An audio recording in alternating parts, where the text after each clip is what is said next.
ugu horeen gudoomiyaha golaha shacabka Jamhuuriyadda Federaalka Soomaaliya Mudane Maxamed Sheekh Cusmaan Jawaari waxa uu xafiiska ku qaabilay safiirada dawladaha Switzerland, Talyaaniga, iyo Midowga Yurub ayadoo danjiraha dawladda Talyaaniga uu weeliyay taliyaha cusub ee ciidamada badda dalka Talyaaniga waxaana dhammaan safiiradaasi uu kala hadlay gudoomiyaha baarlamaanka yoolka la hiigsanayo 2016 iyo kaalinta ay dawladahoodu ku yeelan karaan. Xogayaha guud ee golaha shacabka Mudane Cabdikariin Xaaji Cabdi Buux oo markii kulamadaasi ay soo gabagaboobeen kadib la hadlay warbaahinta qaranka ayaa faahfaahiyay waxaabihii uu gudoomiyaha baarlamaanku kala hadlay jandaryaasha uu la kulmay. marka maanta gudoonku wuxuu qaabilay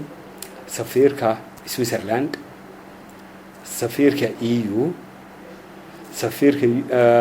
dawladda Talyaaniga, saddexda safiir ayuu qaabilay gudoonku. saddexduba waxay ka hadlayeen arrimo khuseeya higsiga 2016 oo dhinacyo kala duwan xag federaal hadday tahay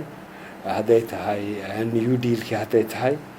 yani arrin kasta oo khusaysa gabigood dhinacyo kala duwan ka hadlaan laakiin murtidu waxa weeye 2016 bay gabi wada socdeen. dhinaca kale gudoomiyaha baarlamaanka federaalka Soomaaliya Mudane Maxamed Sheekh Cusmaan Jawaari waxa uu shir gudoomiyay shirka toddobaadlaha ee guddiga joogtada ee baarlamaanka kaasi oo looga hadlay qorshe howleedka baarlamaanka ee kala fadhiga shanaad waxaana kulankaasi xubnaha guddiga joogtada kala soo qayb galay qabiir muddo 20 sano ka badan la shaqeynayay baarlamaanka dawladda Mareykanka sida uu mar kale warbaahinta qaranka ugu waramayo xogayaha guud ee golaha shacabka Mudane Cabdikariin Xaaji Cabdi Buux. shirkii joogtada ee guddiga joogtada waxa laga hadlayay inuu ahaa qorshe howleedka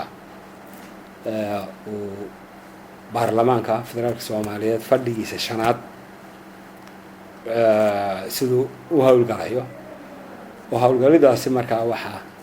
qasaba oo yani mar walba hagta waxa la yiraahdaa work plan kaasi waxa weeye qorshaha shaqada. hada baarlamaanka waa waqtigii taariikhdiisa markuu ugu hawl badnaanayay ayuu ku beegan tahay kal fadhigan ilaa 23 sharci baa horyaal oo in la eega shaqooyinkii kale soo baxay nakulle waa la qabanaa. marka qorshihii ayaa laga doodayay sida loo qorsheynayo sida loo mudeynayo guddi walba waxay qabanayso guddi walba kay sharciga qaadanayso sharciga qabi qoraalka sharciga qaadanayso ma iyo habka ay marinayso dadweynaha la tashigu u baahan yahay ma waaya aragnimo u baahan yahay ma wax kale u baahan yahay. kulamada maanta ka dhacay xarunta Villa Hargeysa oo ay ku yaalaan xafiisyada gudoonka iyo guddiyada joogtada ee baarlamaanka ayaa qayb ka kulamo howleedyo maalin kasta ay gudoonka baarlamaanka iyo guddiyada joogtada ay sameeyaan. Cabdi Fataax Daayar Jeete, Raadiyaha Telefishinka Qaranka, xarunta Villa Hargeysa, Muqdisho.